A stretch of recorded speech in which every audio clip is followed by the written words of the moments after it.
자, 물권 강론. 민법에는 8개의 물권이 있다 그랬죠. 그 중에 이제 질권을 뺀 나머지가 우리 시험법이라고 그랬습니다. 자, 그 8개의 물권을 크게 점유권하고 나머지 권리를 본권 이렇게 구별한다 그랬어요. 점유권과 본권. 어떤 차이가 있는지 조금 이따 말씀드릴게요. 본권은 이제 대표적인 게 소유권이고요. 소유권은 물건을 사용 수익 처분하죠. 그 중에서 사용 수익을 제한하는 물건이 있고요. 처분을 제한하는 물건이 있어요. 사용 수익을 제한하는 걸 용익 물건이라 하고요. 처분을 제한하는 걸 이제 담보 물건이라 합니다. 담보 물건. 그러니까 용익 물건은 타인 물건을 사용 수익하는 권리고요. 담보 물건은 타인 물건을 경매를 넣어서 팔아버리는 물건이에요. 담보 물건 같은 경우는 일단 담보 물권자 이퀄 채권자라고 생각하시면 돼요. 그러니까 담보 물권을 갖고 있고 채권도 갖고 있게 됩니다. 이렇게. 자, 용익 물권이 3개가 있죠. 지상권하고 지역권하고 전세권하고 3가지가 있습니다. 담보 물권도 3개가 있습니다. 유치권하고 질권하고 저당권하고 이렇게. 그중에 질권은 우리 시험법이 아니라 그랬죠. 총 이제 7개가 우리 시험법인데 이 중에서 요 소유권하고 유치권, 저당권만 봐도 6문제는 맞습니다. 네, 6문제. 그러니까 물권 강론은 한 10문제, 11문제 나오는데 한 반타작 정도만 하면 돼요. 그러니까 너무 많이 맞출 생각하면 여러분들만 괴롭습니다. 그러니까 요 소유권, 유치권, 저당권만 좀 열심히 하시고 나머지는 설명 들은 것들 중에서 제가 조문 체크해 드리는 거 있어요. 그 조문을 외우세요. 그러면 나머지도 맞출 확률이 조금 높아집니다. 이런 식으로 접근하셔야 됩니다. 자, 그럼 먼저 크게 점유권과 본권을 구별을 좀 먼저 해야 되는데요. 점유권은 물건을 점유하는 권리, 점유하는. 본권은 점유할 수 있는 권리입니다.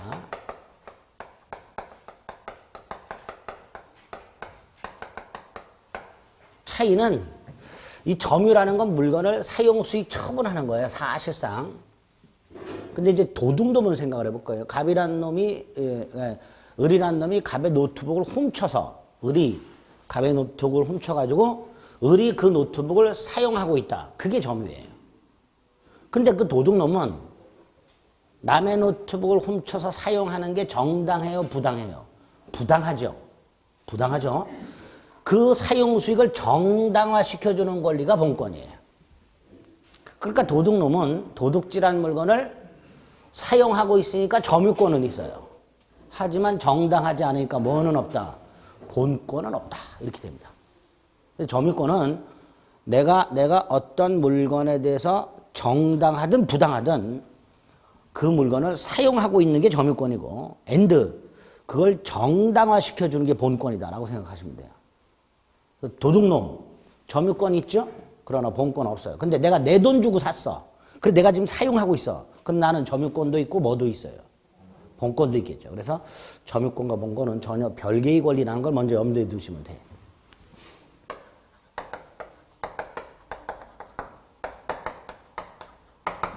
자, 여기서 점유라는 것은 물건을 사실상 지배라고 합니다. 반대가 법적 지배예요. 법적 지배라는 건 정당한 거예요. 법적 지배란 법으로부터 보호받는 지배를 말하는 거예요. 소유권을 가지고 지배하는 게 법적 지배예요. 반대가 사실상 지배예요. 그럼 사실상 지배라는 건 소유권 같은 본권, 내가 어떤 물건의 소유권을 가지고 지배할 수 있죠. 도둑놈 없어도 지배하죠. 그러니까 점유권이란 본권 유무를 불문하고 소유자든 도둑놈이든 그 물건을 현재 사용, 수익, 처분하고 있는 상태. 요거를 사실상 지배라고 생각하시면 됩니다.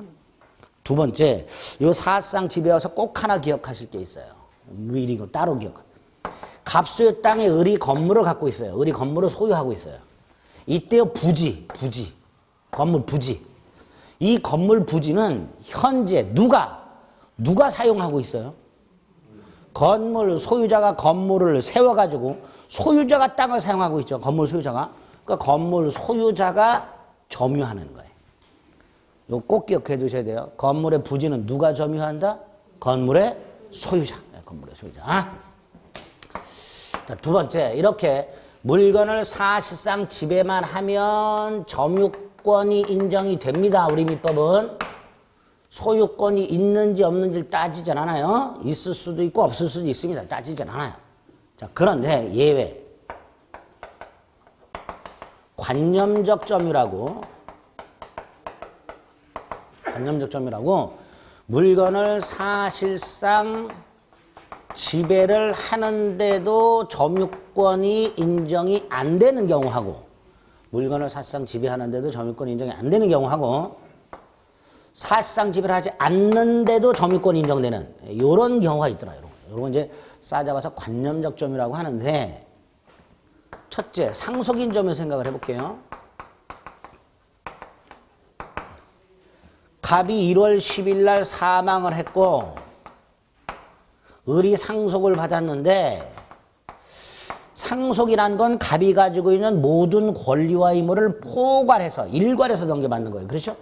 그러다 보면 갑이 사망할 때 점유하고 있던 노트북 그 노트북에 대한 점유권도 을이 상속을 받아요. 언제? 1월 10일 날. 을이 1월 10일 날 노트북에 대한 점유권을 상속을 받았어요. 그러니까 을은 지금 노트북에 대한 점유권을 갖고 있어. 그런데 이 노트북이 을이 1월 15일 날 점유를 하게 됐어. 점유. 을의 수중에 1월 15일 날 들어왔어요. 노트북이. 그러면 1월 10일부터 1월 15일 요 사이에 을은 노트북을 점유하지 않고 있는데도 불구하고 이미 점유권은 상속을 받은 관념적 점유 상태가 생길 수밖에 없습니다. 그죠? 그 다음에 이제 우리 민법이 별도로 두 가지 조문이 있더라요. 194조 간접점유. 갑과 을 사이에 지상권, 전세권, 질권, 사용대차, 임대차, 임치, 계약이에요. 지상권 계약, 전세권 계약, 질권 계약, 사용대차 계약, 임대차 계약, 임치 계약. 임치 이제 물건을 보관하는 거죠. 그래서 예를 들어 갑이 을에게 자동차 임대차 계약을 하고 렌트 계약, 을로 하여금 자동차를 사용하게 한단 말이죠. 이때 을이 직접 점유자가 되는 거고 갑을 간접 점유자라고 부릅니다. 194조에서 임대차 계약 등을 통해 타인으로 하여금 물건을 점유하게 한 자는 간접으로 점유권이 있다. 이렇게 해놨어요. 이제 임대인이 간접 점유자고 임차인이 직접 점유자 이렇게 되는 거예요. 이때 임대인은 물건을 사실상 지배하지 않는데도 불구하고 뭐가 있다? 점유권이 있죠. 관념적 점유가 되는 거예요.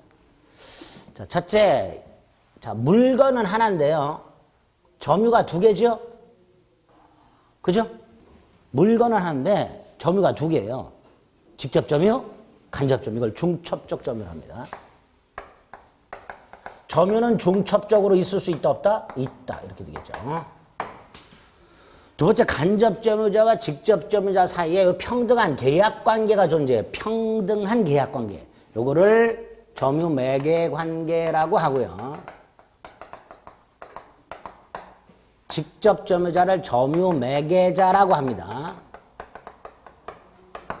이때의 점유 매개 관계는 첫째, 중첩될 수 있어요. 자, 점유 매개 관계가 중첩됐다는 건 이런 거예요. 갑이 을에게 자동차를 빌려줬는데 그거를 을이 다시 갑의 동의를 받아서 전대를 했다. 그럴 수 있죠? 그죠? 그러면 간접 점유, 직접 점유 이렇게 될 거예요. 그러니까 점유 매개 관계가 두 개. 이렇게 있을 수 있죠. 그러니까 점유 매개 관계는 중첩적으로 있을 수 있다. 이렇게. 두 번째, 임대차 계약 기간이 끝났다.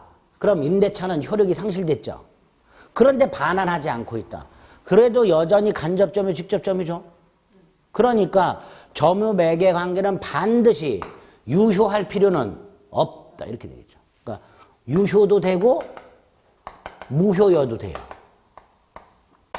점유매개관계는 유효일 수도 있고 무효일 수도 있습니다. 세 번째, 이 점유매개관계도 법률 관계니까 법률 행위를 통해서 발생할 수도 있고 법률 규정을 통해서 발생할 수 있죠. 여기서 이거는 법률 행위고 기타 관계로 이렇게 그 기타 관계가 법률 규정에서 생길 수도 있는 거예요. 그래서 점유매개관계는 법률 행위, 계약 등을 통해서 발생할 수도 있고 법률 규정을 통해서 발생할 수도 있고 이렇게 되죠.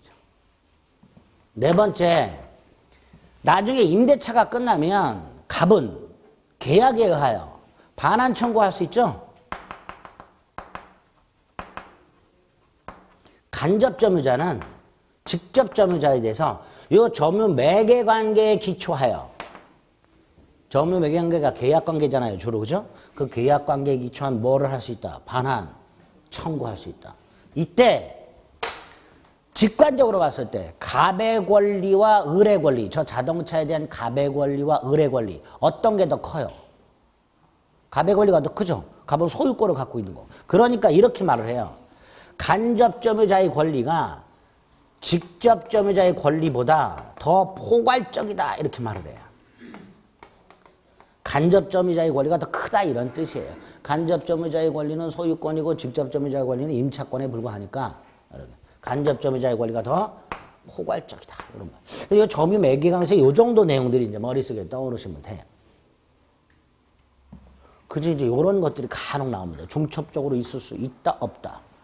반드시 유효해야 된다. 반드시 유효할 필요는 없다. 이런 것들이 질문에 간혹 나옵니다. 그 다음에 간접 점유자. 얘는 당연히 점유자고 점유권이 있고 직접 점유하고 있으니까 얘도 점유자로서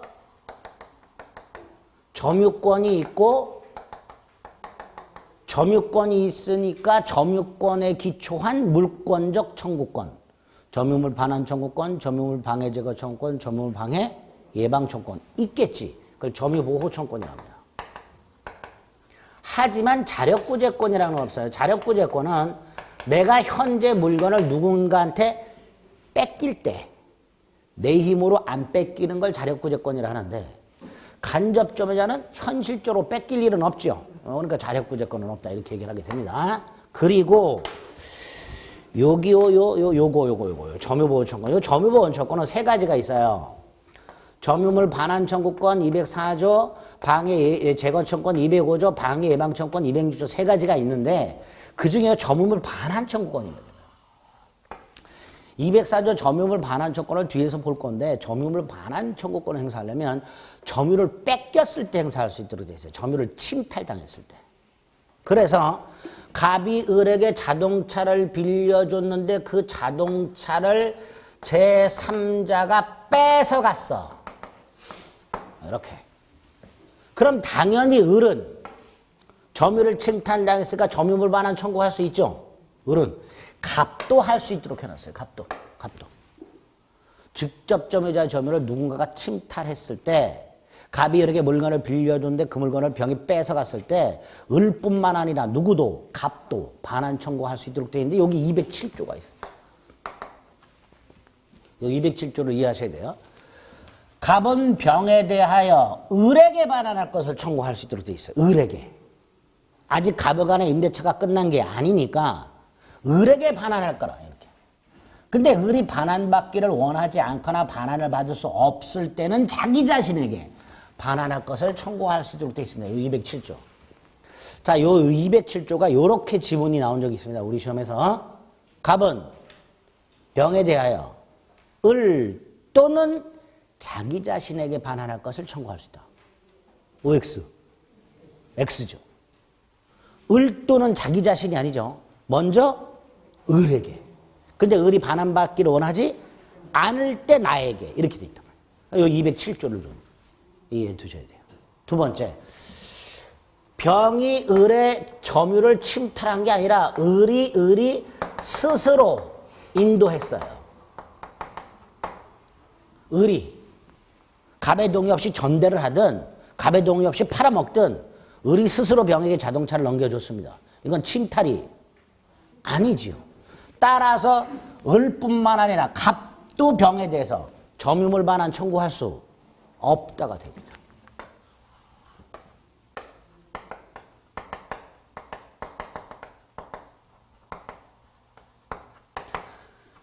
소유물 반환 청구는 별개예요. 소유물 반환 청구는 침탈을 요건으로 하지 않기 때문에 갑이 소유권이 있다면 병한테 소유물 반환을 청구하는 건 할 수 있습니다. 그건 별개의 문제예요. 소유물 반환 청구는 별개의 문제고 점유물 반환을 청구할 수 없다. 점유물 반환 청구.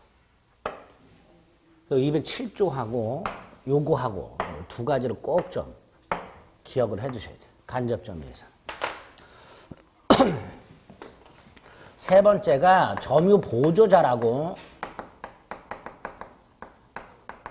각과 을 사이에 가사상, 영업상, 기타 이와 유사한 관계에 의하여 을이 타인의 지시를 받아 이 을이 물건을 사실상 지배하는 경우 얘가 물건을 사실상 지배를 해요. 이때 이 지시를 한 타인만을 점유자라고 하고 타인만을 얘는 뭐라고 부르자? 점유 보조자라고 부르자. 갑이 가사도우미를 고용하거나 가게 주인이 가게 점원을 고용해서 가사상 영업상이죠. 대표적입니다. 가사상 가사도우미, 영업상 가게 점원 고용해서 지시를 해. 나갔다 올 테니 집 잘 봐달라, 가게 잘 보고 있어라 이렇게. 그리고 나갔어. 그럼 그 물건은 누가 지배해? 을이. 그죠? 이때 누구만 점유자로 한다? 갑만. 얘는 점유자다 아니다?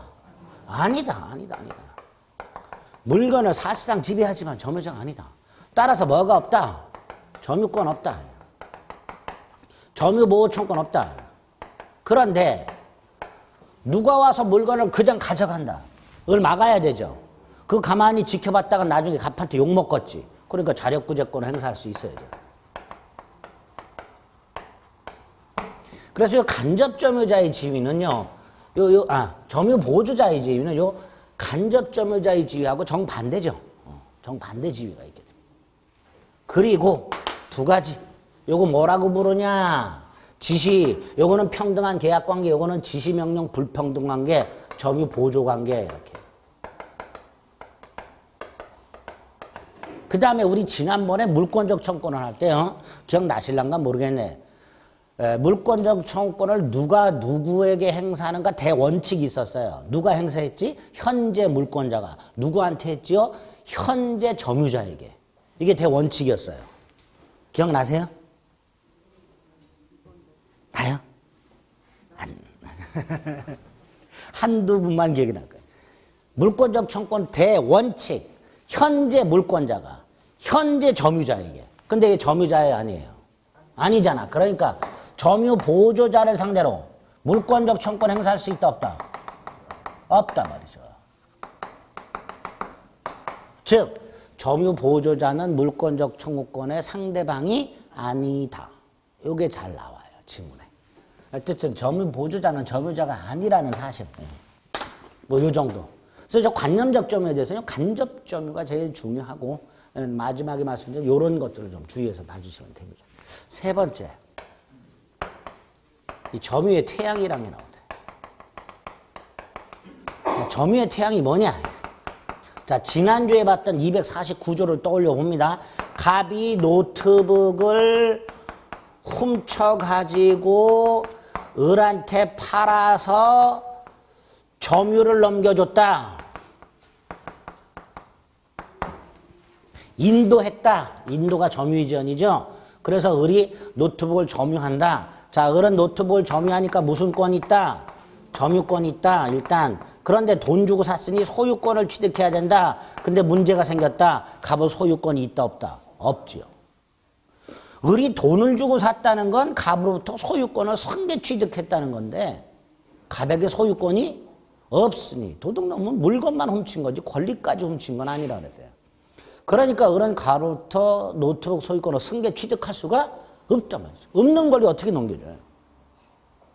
돈 주고 샀는데 을은 소유권을 취득하지 못하는 문제가 생겨요. 그런데 249조에서 뭐라고 돼 있었냐? 을이 이 노트북을 평온하고 공연하게 선의이며 과실 없이 점유하면 즉시 소유권을 취득한다. 이렇게 돼 있더란 말이죠.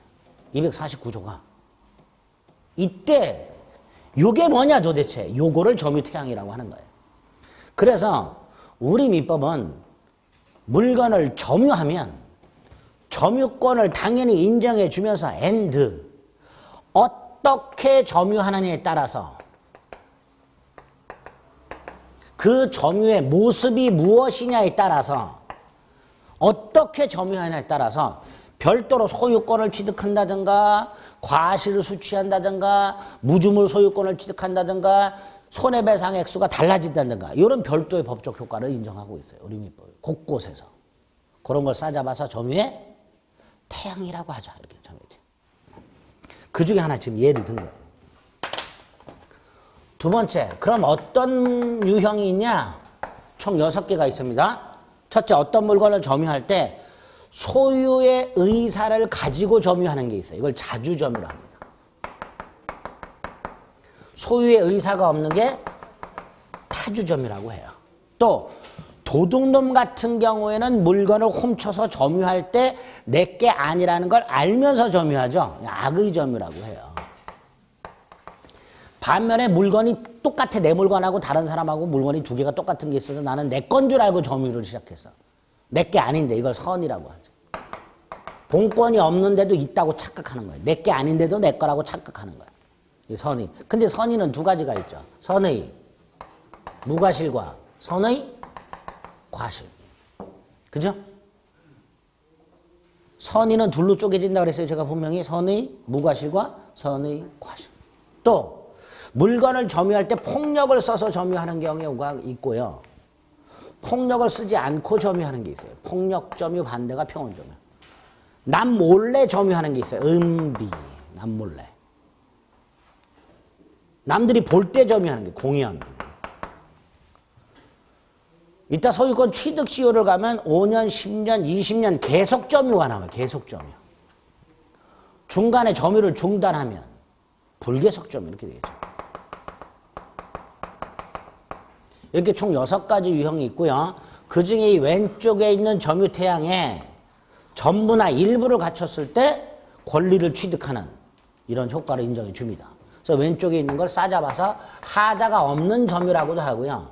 오른쪽을 하자 있는 점유라고도 합니다. 그러니까 선의 취득 같은 경우 보면요. 4개가 필요하죠. 평원, 공연, 선의, 무과실.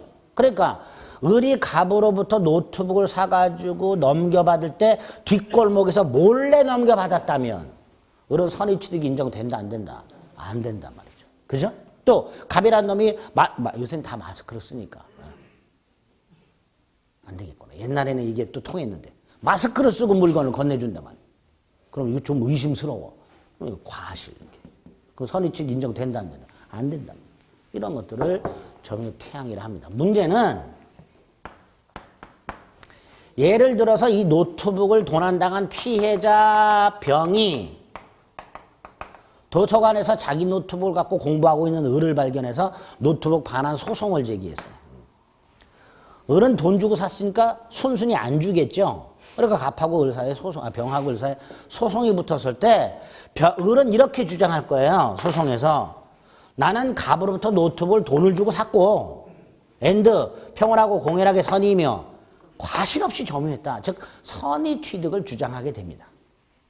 근데 주장만 하면 안 되고 증명을 해야 된다. 증명. 그런데 이 증명이 어렵단 말이죠. 예를 들어서 선의, 을이 법원에서 판사님한테 판사님 저는 갑이 도둑놈인 줄 전혀 몰랐는데요. 이걸 어떻게 증명할 거냐 말이죠. 증명하기가 굉장히 어렵습니다. 그래서 증명하기 어려울 때 등장하는 게 뭐다? 추정. 자, 조문 외워야 돼요. 197조 1항. 점유자는 소유의 의사로 평온하고 공연하게 선의로 점유한 걸로 추정을 해요. 물건을. 점유태양 중에서 4개를 추정을 해줘. 4개. 소유의 의사로 평온하고 공연하게 선의로 점유한 걸로 추정한다. 그런데 꼭 기억하실 거 무과실은 추정이 안 된단 말이죠. 요 3놈만 추정을 해줘요.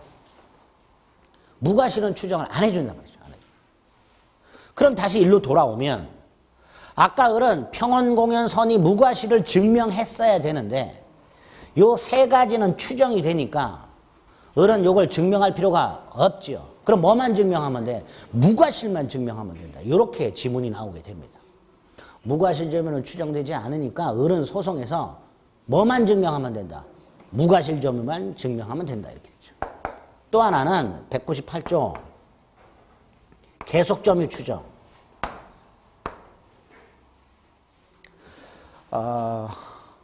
나중에 취득시효를 가면요. 취득시효라는 게 인정이 되려면 5년 계속, 10년 계속, 20년 계속 점유해야 돼요. 예를 들어서 동산. 자, 이게 제 게 아니라고 일단 생각을 해봅니다. 근데 제가 지금 점유하고 있어요. 2020년 4월 30일. 요 2020년 4월 30일부터 10년을 계속 점유하면 이게 제 게 돼요. 근데 제가 이거를 10년간 계속 점유한다는 게 물리적으로 불가능하죠. 10년을 어떻게 갖고 다녀요? 그러니까 동산을 10년 계속 점유한다는 건 물리적으로 불가능하다. 그래서 198조를 만들어서 이정환이 네가 2020년 4월 30일 점유 한 번 했죠. 나중에 10년 뒤에 점유를 한 번 또 해. 그러면 전 2020년 4월 30일 후 2030년 4월 30일 전후 양 시점에 점유했죠. 그렇죠? 그 사이에 계속 점유했어요, 안 했어요? 안 했지. 그래도 계속 점유를 추정. 이게 198조예요. 특정 두 시점의 점유 사실이 인정이 되면 그 기간 동안 너는 계속 점유한 걸로 추정된다. 그러니까 너는 10년 한결같이 점유했다는 걸 증명할 필요가 있다 없다? 없다. 이렇게 되는 거예요. 그런데 여기서 또 하나가 문제가 생겨요. 전후 양 시점의 점유자가 같은 경우 예컨대 2020년 갑이 점유했어. 2030년 또 갑이 점유했어. 그럼 갑이 2020년부터 계속 점유했다 이렇게 되겠죠. 그런데 2020년에는 갑이 점유했고 30년에는 을이 점유했어. 이 경우에 을이 2020년부터 계속 점유했다고 말할 수가 없잖아요. 2020년에 누가 점유하고 있었어? 갑이. 근데 우리 대법원 아니다. 중간에 갑이 을에게 점유를 넘겨줬다는 게 증명이 되면 갑이 을에게 점유를 넘겨줬다는 게 인정이 되면 을이 계속 점유한 걸로 추정해 주겠다. 그래서 198조 계속 점유의 추정은 전후 양 시점의 점유자가 동일한 경우뿐만 아니고 전후 양 시점의 점유자가 다른 경우에도 점유 계속이 추정될 수 있습니다. 이렇게 197조 1항과 198조 조문을 좀 확인하셔야 돼요. 잘 나오는 조문 중에 하나입니다. 그 다음에 이제 자주점유라는 게 이제 나중에 취득시효 가서 굉장히 중요한데 다른 건 뭐 큰 의미가 없는데 이 자주점유가 아주 판례도 많고 다툼도 많아요. 취득시효에서 나오기 때문에 간단히 몇 가지만 생각해봐. 자주점유가 뭐냐예요. 물건을 소유의 의사로 점유하는 건데 소유의 의사라는 게 도대체 뭐냐. 보통 소유의 의사라고 하게 되면 어떤 물건을 소유하려는 생각 뭐 이렇게 되겠죠. 그죠? 근데 여기서 말하는 소유의 의사는 어떤 물건을 소유하려는 생각이 아니에요. 그럼 뭐냐? 마치 소유자처럼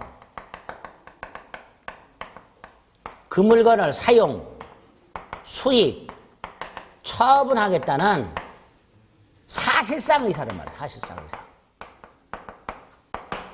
내가 어떤 물건에 대해서 법적으로 정당한 소유권을 취득하려는 생각을 말하는 게 아니고 소유권을 취득할 생각이 있든 없든 그걸 따지지 않고 내가 마치 이 물건을 소유자처럼 사용수익 처분하겠다는 생각, 이게 소유세요. 잘 생각해보세요. 도둑놈 한번 생각해 봅니다. 도둑놈, 물건을 훔쳐갖고 팔아먹을 생각을 해. 그럼 이 도둑놈은 물건을 훔칠 때 다른 사람한테 내가 도둑질했다고 팔아먹을 거예요? 내 거라고 팔아먹을 거예요? 내 거라고 팔아먹겠지. 그러니까 이 도둑놈은 물건을 훔칠 때 마치 이 물건을 내 것처럼 나중에 팔아먹을 생각을 가지고 훔치겠죠. 그런 걸 소유의 이사라고 하는 그런 거를. 예? 쉽게 말하면 도둑놈 심보가 소유의 이사예요. 물론 물건을 돈 주고 정당하게 살 때도 있어요. 이 생각이. 그렇죠? 그래서 이 소유의 이사라는 건 법적으로 정당한 소유권을 취득하려는 의사를 말하는 게 아니고 법적으로 정당한 소유권을 취득할 생각이 있든 물건을 훔치든 어찌됐건 그런 건 상관없이 마치 내가 소유자처럼 이거를 사용, 수익, 처분하겠다는 사실상의 생각을 소유의 이사라고 한다라고. 개념이 좀 어려워요. 그렇죠? 그래서 이 소유의 이사를 무엇을 가지고 판단할 것인가 하면 판단. 객관적으로 판단합니다. 뭘 가지고 판단한다고요? 객관적으로. 자, 이런 걸 한번 생각해 보세요. 갑이라는 자가 자전거를 점유하고 있는데 이 자전거를 을이 물어봤어요. 어디서 났니? 그랬더니 빌렸대.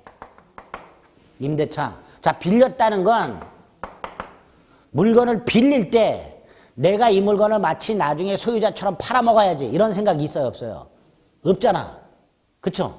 물건을 빌릴 때 생각은 잘 쓰고 나중에 돌려줘야지 이런 생각으로 빌리는 거잖아요. 그래 안 그래요? 임대차라는 게 그렇잖아. 빌려 쓰고 나중에 돌려주는 게 임대차니까. 그런데 얘가 물건을 빌렸다라고 말을 하면서 단 돌려줄 생각은 없대.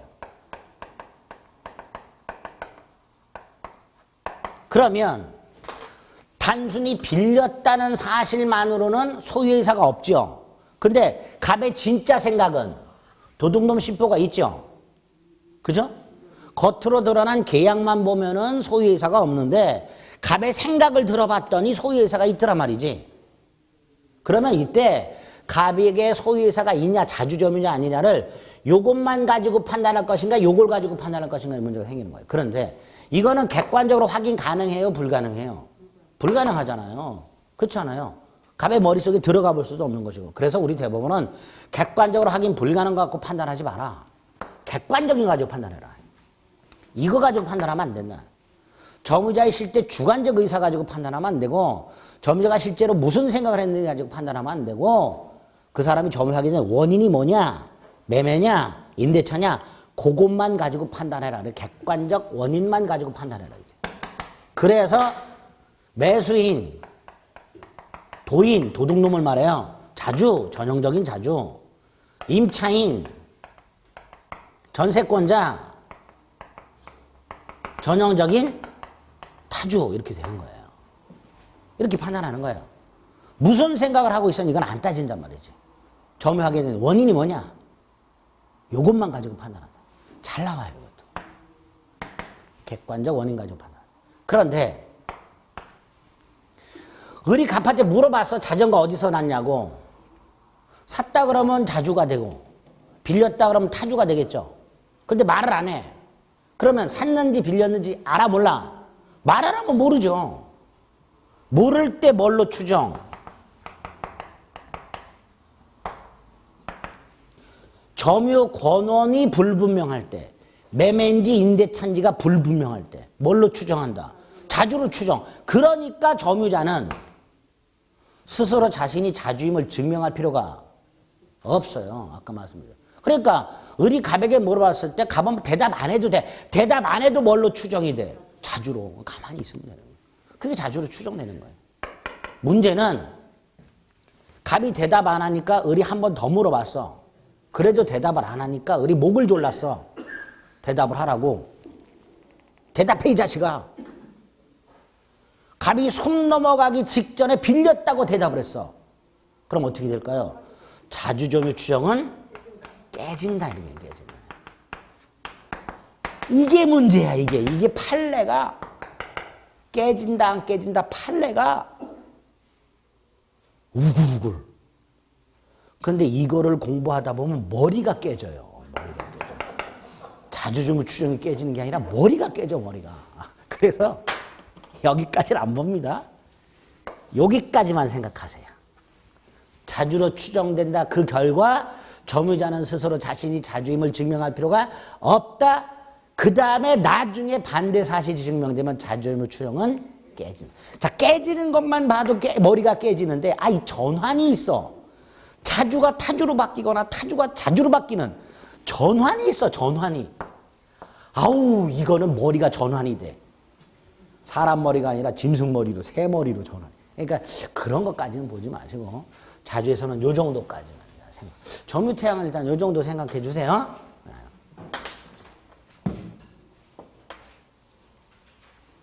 네 번째, 점유권의 변동.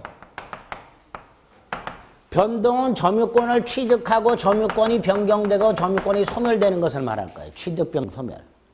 자, 취득은 법률 행위에 의한 취득이 있을 것이고 법률 규정에 의한 취득이 있을 것이고 원시 취득이 있을 것이고 승계 취득이 있을 것이고 승계 취득은 다시 이전적 이 설정적은 없군요. 제한물권이니까. 이전적 중에서 특정 승계 취득이 있을 것이고 포괄 승계 취득이 있을 것이에요. 그런데 원시든 승계든 법률 행위든 법률 규정이든 점유권을 취득하려면 물건을 사실상 지배합니다. 192조. 물건을 사실상 지배한 자는 점유권을 취득합니다. 그럼 반대로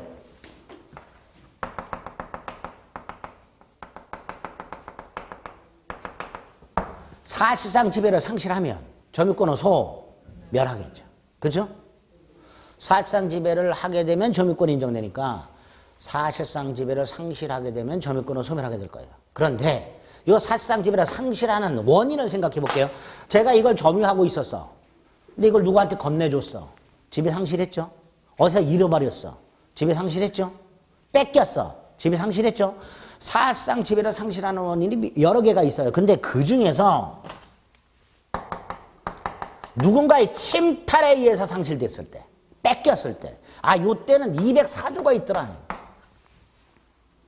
그래서 점유를 침탈당했을 때는 204조, 1년 내에 반환을 청구할 수 있고 돌려받으면 이걸 점유회복이라고 해요. 반환을 청구해서 돌려받으면 그걸 뭐라 한다고요? 점유회복. 하면 점유권은 처음부터 상실하지 않았던 것으로 본다. 이렇게 돌려받으면 요거를 따로 기억을 해요. 여기 점유권 변동에서 기억하실 거예요. 다섯 번째, 점유권의 효력. 첫째, 추정력. 추정 197조 1항 봤죠? 아까 198조 봤죠? 200조. 점유의 권리적법 추정이라고. 우리 지난주에 부동산 등기라는 공시방법에 추정력 인정됐죠? 그럼 동산 점유 공시방법에도 추정력 인정해 줘야지. 부동산의 권리자로 등기돼 있다 권리자로 추정. 동산을 점유가 있다 권리자로 추정. 그게 이거예요. 그죠? 그래서 200조에 보면 점유자가 점유물에 대하여 행사하는, 여기서 말하는 행사는 주장을 말합니다. 그 권리는 일단 적법하게 보유한 걸로 추정한다. 그게 200조예요. 부동산 등기, 권리자로 등기되어 있을 때 권리자로 추정해 주듯이 동산을 점유하고 있으면 일단 그 사람을 권리자로 추정해 주겠다. 그게 200조예요. 그러니까 당연히 200조는 동산에만 적용을 할 거예요. 그죠? 부동산에는 점유권리적법 추정을 인정하지 않게 됩니다. 두 번째로 아까 제가 점유태양이 바뀌는 경우가 있다고 그랬죠? 전환. 자주가 타주로, 타주가 자주로. 그런데 다른 건 다 판례가 있는데 판례가 전화를 인정하는데 이렇게 바뀌는 게 조문이 하나 있어요. 선의가 악의로 바뀌는 게. 선의 점유로 추정이 됐던 사람이 악의로 전환되는 경우가 있어요. 악의로.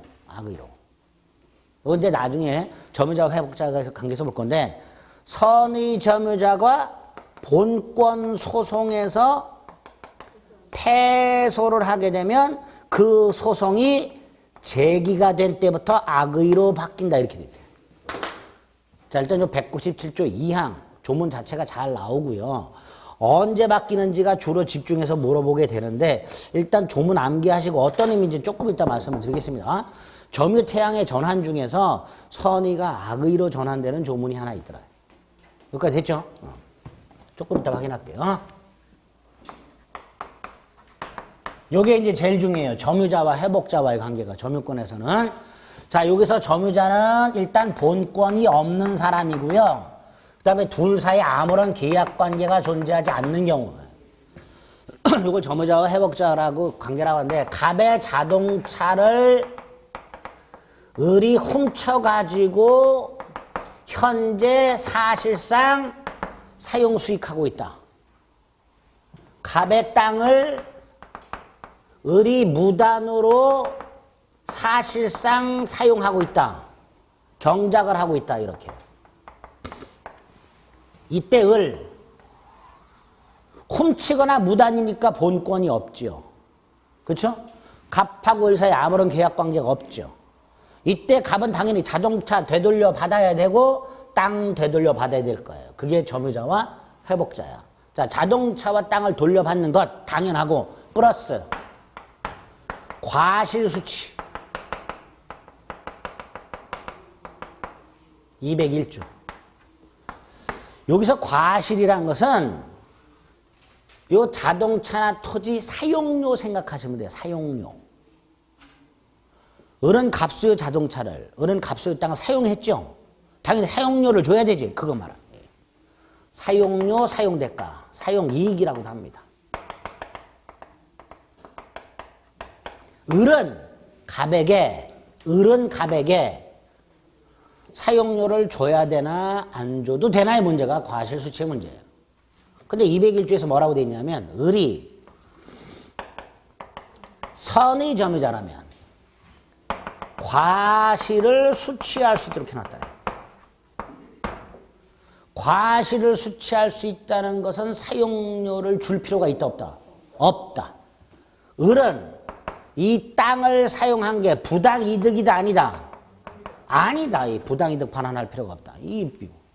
그러니까 을의 입장에서 위에 건 악의죠. 점치니까. 근데 밑에 거는 을이 경계를 착각해서 내 땅인 줄 알고 경작을 했다. 이런 경우 선의. 이때 을은 사용료를 줄 필요가 있다 없다? 없다. 이렇게 선의. 반면에 악의라면 과실을 수취할 수 없으니 반환해라.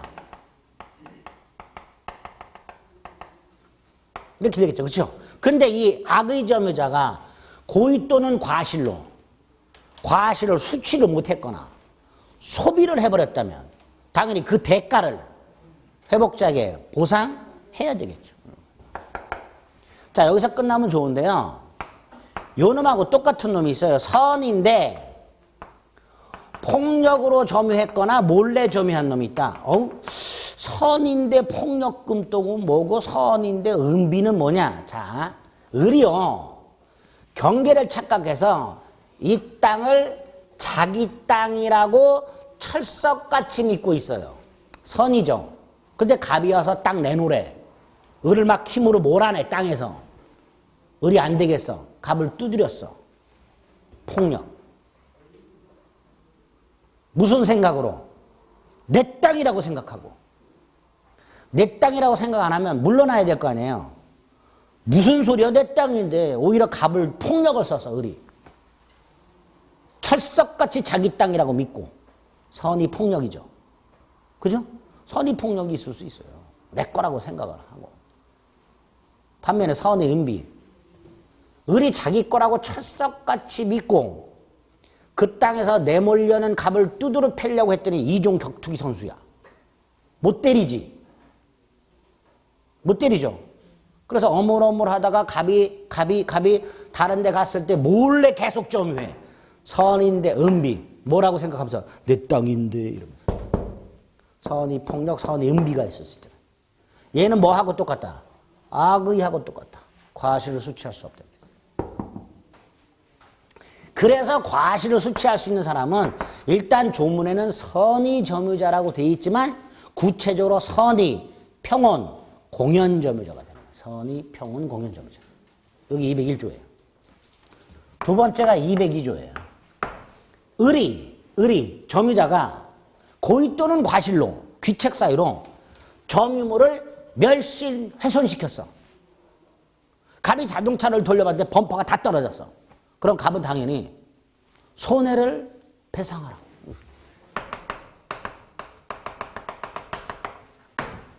손해배상하되 그 배상액이 얼마냐의 문제가 202조예요. 이렇게 놨어요. 을이 선이라면 이익, 현존 한도에서 배상해라. 을이 내 땅이라고 생각하고 경작을 했어. 수익이 500만 원이 생겼어. 그런데 을의 경작을 통해서 땅이 훼손됐어. 갑이 이 땅의 지력을 회복하려고 했더니 2천만 원이 들어. 그럼 갑의 손해가 2천이죠. 근데 을은 수익이 얼마 있어? 500. 그럼 500 한도에서 배상하는 거야. 선이라면. 반면에 악의라면, 도둑놈이라면 갑이 받은 전손해배상해라. 이렇게 됐어요. 근데 여기서 끝나면 좋은데 또 악의하고 똑같은 놈이 있어. 선의 타주. 소유의 의사가 없는 선의 점유자는 악의하고 똑같이 전손해배상해라. 그러면 위에 거 이익 현존 한도 선의 자주여야 되죠. 그러면 또 여기서 선의 자주는 뭐고 선의 타주는 뭐냐? 소유의 의사가 있는 선의, 소유의 의사가 없는 선의, 이것도 뭐냐? 자, 을이 갑소의 땅에 본권이 있다 없다, 권리가 없어. 없는데 있다고 착각하는 게 선이죠. 그죠? 이때 을이 가지고 있다고 착각하고 있는 권리가 소유권이라면 선의 자주예요. 아, 내가 이 땅에 소유권을 갖고 있다라고 착각, 선의 자주. 나는 갑으로부터 땅을 빌렸다고 착각. 내가 이 땅에 지상권을 가지고 있다고 착각. 그럼 뭐가 되는 거예요? 선의 타주. 예? 예? 아, 이제 그런 거 구별 안 해도 돼. 그냥 설명을 드린 거니까. 외우기만 하면 돼. 선의 타주는 악의하고 똑같다. 그죠? 그 다음에 요 놈하고 요 놈을 헷갈리면 안 돼요. 간혹 이렇게도 나와요. 소유의 의사가 없는 선의 점유자는 과실을 수취할 수 없다. 이렇게 나와요. X예요. 그죠? 이거는 손해배상의 문제고 이건 과실수치의 문제잖아요. 그럼 예를 들어서 선의 점유자라 하더라도 폭력 또는 은비에 의한 점유자는 전손해를 배상해야 된다. 그래도 틀린 게 되는 거예요. 그죠? 그러니까 여기는 과실수치에서 악의하고 똑같은 놈은 선의, 폭력 또는 은비고 손해배상에서 악의하고 똑같은 놈은 선의, 타주고 구별하세요. 아시겠죠? 세 번째가 203조 비용상환. 을이 자동차를 훔쳐 타고 다니다가 엔진오일을 갈아야 될 시간에 엔진오일을 갈았어요. 엔진오일은 정기적으로 꼭 필요한 거죠. 교환. 이거 통상필요비라고 그래요.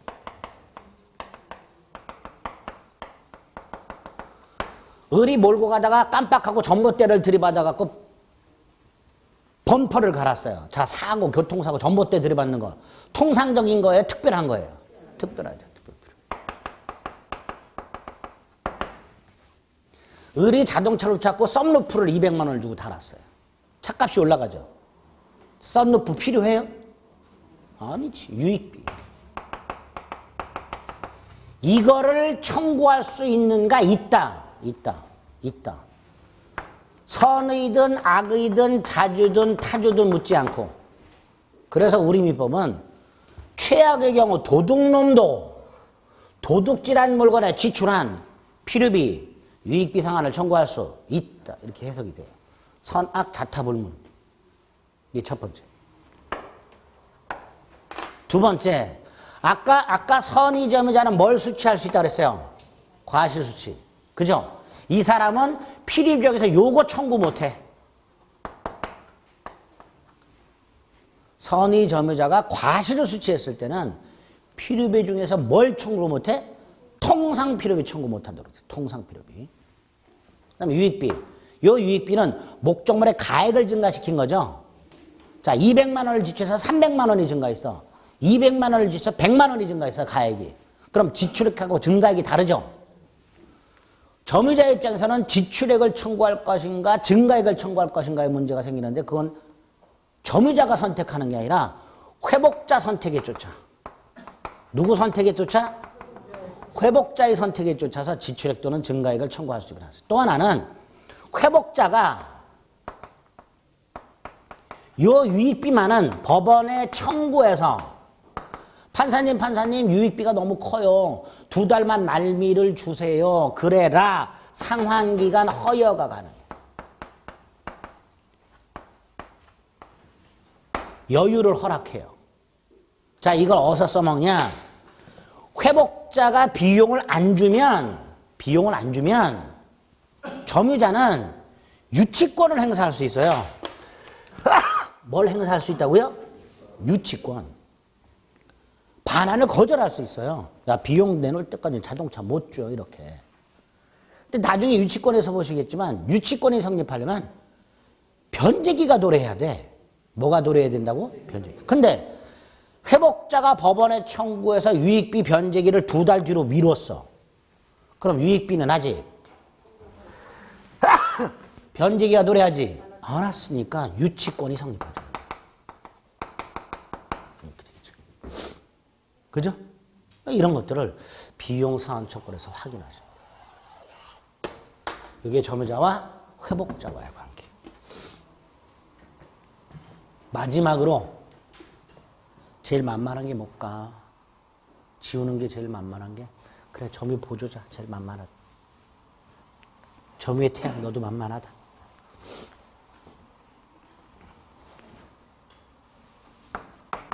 점유 보호 청구권.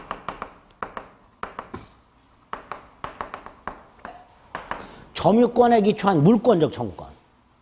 3개가 있죠. 3개가 있죠. 점유물 반환 청구권. 제일 중요해요. 첫째가 침탈당해야 돼. 뺏겨야 돼. 내가 사기당해서 넘겨줬어. 이건 침탈이 아니. 침탈당했을 때. 만약에 불강력적으로 침탈이 된 게 아니라 침탈자의 고의과실이 있어. 그럼 반환 청구권 플러스 손해배상도 청구할 수 있도록 해놨어요. 반환 청구 플러스 손해배상 청구. 반환 청구 및 손해배상 청구. 중첩적으로. 그런데 1년 내 행사해요. 1년. 1년 지나면 행사를 못해요. 침탈 당한 날부터. 자, 이때 침탈 당한 날부터 1년 내 반환을 청구했는데 침탈자가 순순히 반환을 안 해. 그럼 소송으로 가야 되죠. 그죠? 그 소송도 1년 내 해야 돼요. 그러니까 이 1년은 1년 내 소송을 제기해야 되는 기간, 법원에 소장을 제출해야 되는 기간, 출소기간이라고 합니다.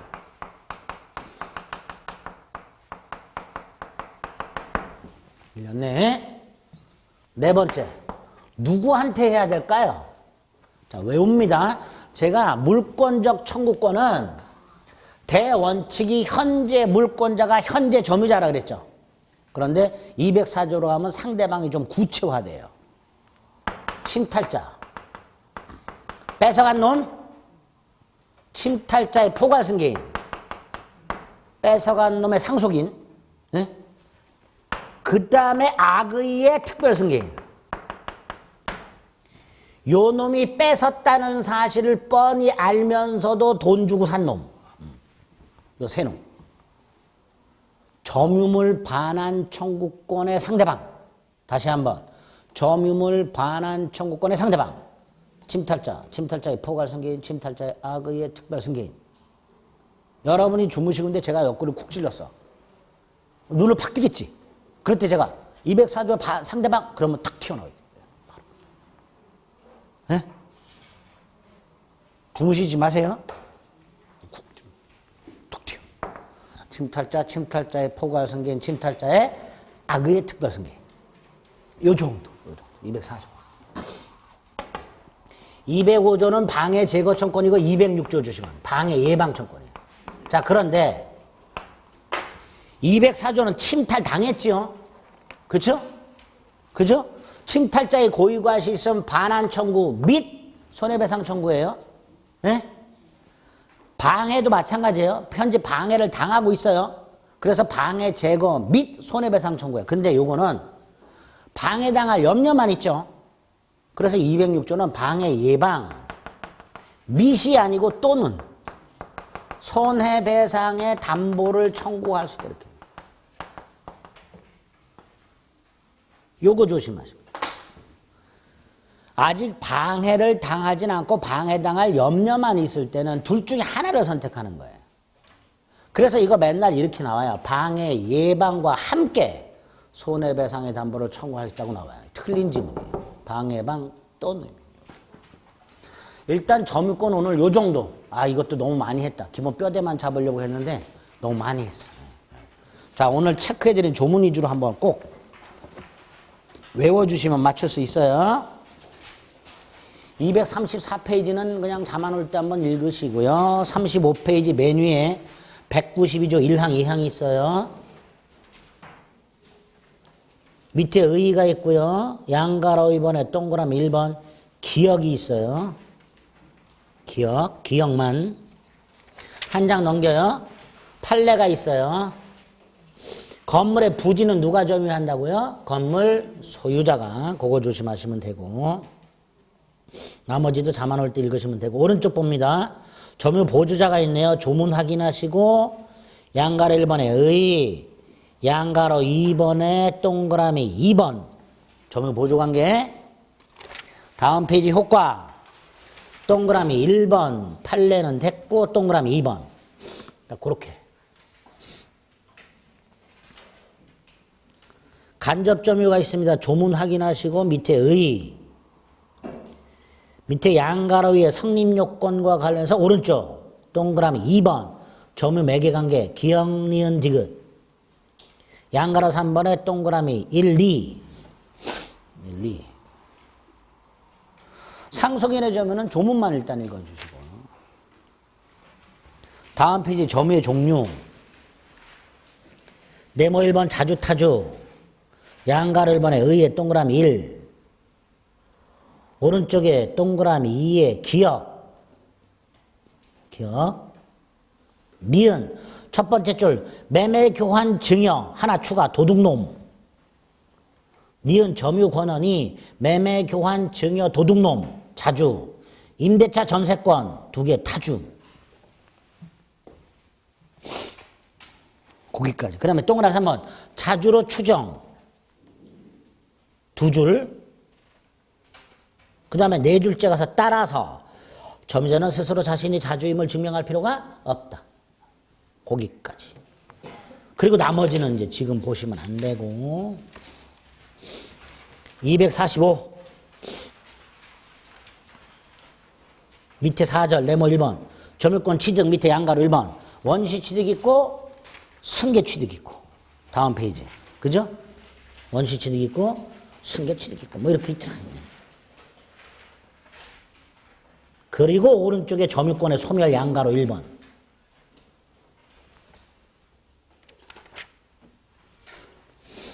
자, 이제 중요한 점유권의 효력 다음 페이지 197조 1항과 2항. 자, 2항. 아까 제가 여기 보세요. 선의점유자가 본권 소송에서 패소하면 소재기 시부터 악의가 된다 그랬죠? 이걸 어디서 써먹을까요? 여기다 써먹어요. 자, 갑수의 땅을 을이 점유하고 경작을 하고 있을 때 을이 선이에요. 선이. 자기 땅이라고 착각하고 있어요. 을이. 이때 을은 선이니까 갑에게 사용료를 줄 필요가 없죠. 그죠? 근데 그 상태에서 갑이 땅 소유권에 기초해서 을에게 소송을 제기해요. 반환 소송. 소유권에 기초한 거니까 본권 소송이죠. 을이 패소했어요. 그럼 을은 언제부터 악의가 되는가? 갑이 소를 제기한 때부터. 따라서 을은 갑이 소를 제기한 때부터 땅 사용료를 줘야 돼요. 그럴 때 써먹는 거예요. 패소 판결이 확정된 때부터가 아니에요. 그러니까 요거는 소 제기한 때부터를 패소 판결이 확정된 때부터라고 잘 나와요. 요럴 때 써먹는 거예요. 197조 2항이. 소 제기한 때부터요. 잊지 마세요. 밑에 동그라미 1. 오른쪽에 198조. 조문하고 판례. 밑에 200조와 동그라미 2. 다음 페이지 점유자와 회복자와의 관계 양가로 1번. 쫙 읽어보시고 밑에 201조 1항, 2항, 3항 1, 2, 3항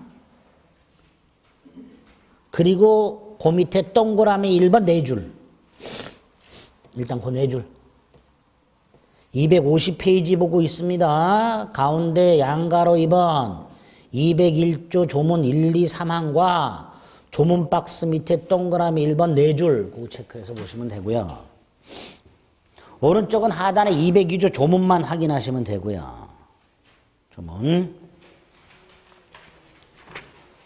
다음 페이지 양가로 4번에 203조 1, 2, 3항 확인하시고요. 그 조문 박스 밑에 동그라미 1번 확인하시고 조문만 조심해 주시면 돼요. 이것도. 넘깁니다. 255페이지 점유보호청구의 밑에 양가로 1에 204조가 있어요. 역시 조문. 그 밑에 동그라미 1번에 니은이 있어요. 침탈. 네 번째 줄이 있어요. 사기당해서 넘겨준 건 침탈이 아니다. 밑에 상대방이 있어요. 침탈자의 포괄 성경, 침탈자의 악의의 특별 성경. 상대방 읽어주세요. 다음 페이지 동그라미 4번 제척기간 체크하시고요. 네 번째 줄에 출소기간이라고 되어 있죠. 그리고 점유물 박해제거 청구는 조문 확인한 다음에 밑에 방해 예방으로 가서 206조 1항 두 번째 줄에 보면 또는이라고 되어 있는 거. 그 또는을 절대로 잊으시면 안 돼요. 둘 중에 하나를 선택적으로 행사할 수 있다는 거. 아시겠죠? 네, 일단 그 정도 점유권. 오늘 체크해드린 거. 조문 박스 밑에 체크해드린 건 나중에 봐도 되고요. 일단 조문을 집중해서 좀 잘 봐주시면 됩니다. 아시겠죠? 네, 소유권 좀 쉬었다 보겠습니다.